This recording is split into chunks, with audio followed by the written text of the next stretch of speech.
ఒక ప్రశాంతమైన అడవిలో సింహం మరియు చిరుతపులి చాలా కాలంగా కలిసి జీవించేవి. కాలం గడిచే కొద్దీ వాటికి వయసు పెరిగింది. ముందులా వేగంగా వేటాడే శక్తి తగ్గిపోయింది. కొన్ని రోజులుగా ఆహారం దొరకక రెండూ ఆకలితో, అలసటతో బాధపడుతున్నాయి. అలాంటి సమయంలో అడవిలో ఒంటరిగా తిరుగుతున్న ఒక చిన్న జింకపిల్ల వాటికి కనిపించింది. అప్పుడు సింహం చిరుతపులితో ఇలా చెప్పింది: మనిద్దరం వేర్వేరుగా వేటాడితే జంతువులు పారిపోతున్నాయి. ఈసారి ఇద్దరం కలిసి తెలివిగా ప్రయత్నిద్దాం. చిరుతపులి కూడా ఒప్పుకుంది.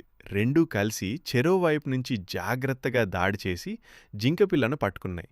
చాలా రోజుల తర్వాత ఆహారం దొరికిందనే ఆశ వాటికి కాస్త ఆనందాన్నిచ్చింది. కానీ ఆ ఆనందం ఎక్కువసేపు నిలవలేదు.